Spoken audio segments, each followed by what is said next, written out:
청년부에 제대로 합류하게 되었습니다.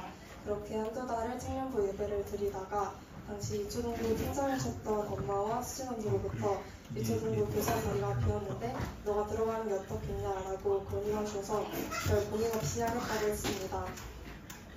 그때는 복음 발표를 아직 하지 않았던 상태여서 보조교사로서 있어야 했습니다. 보조교사였기 때문에 제가 맡은 바는 없어서 처음부터 부담이 되진 않았지만 살가운 편이 아니라서 아이들에게 먼저 다가가지도 못하고 매주 뻘쭘하게 서 있다가 예배가 끝나는 것의 반복이었습니다. 그러고 청년부 예배까지 드리고 나면 집으로 돌아오는 길에 눈은 이미 풀려있고 계속 잔잔하게 쥐고 있었던 긴장이 와르르 풀리면서 쉬어야 했습니다. 여름방학 전까지 이 일상은 반복되었습니다.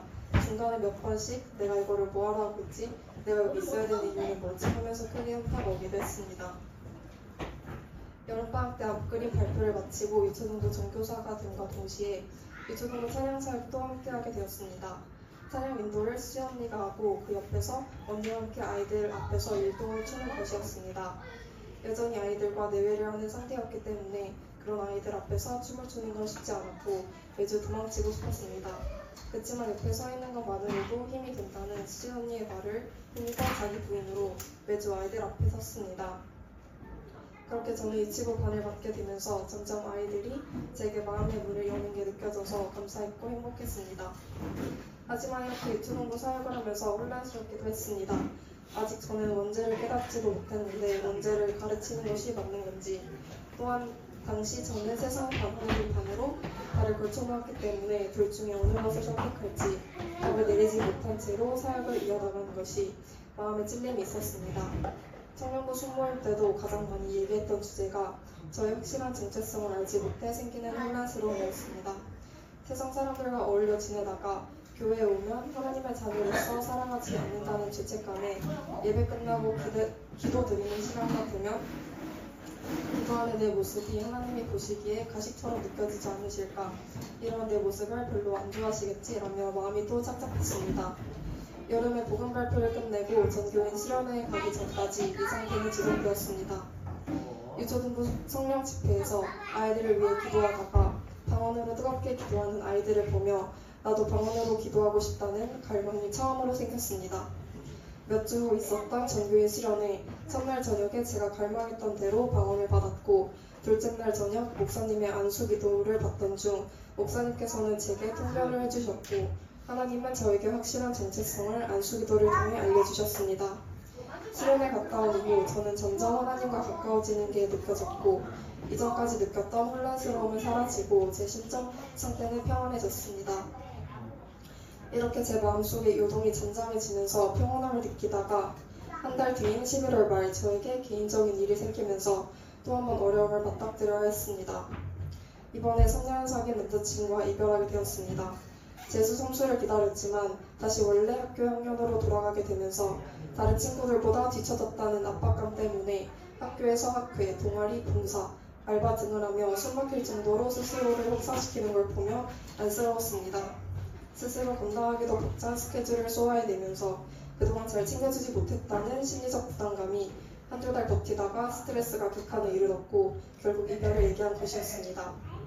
이별을 얘기했던 날의 이틀 뒤는 수진 언니가 기도원에 가면서 처음으로 유초등부 찬양 인도를 맡게 된 날이었고 3일 뒤는 학교 실습 테스트가 있던 날이었습니다. 지금 당장 제가 해내야 되는 것들에 지장받고 싶지 않아서 저의 안식처 대신은 하나님을 더 붙잡으며 살아갔습니다.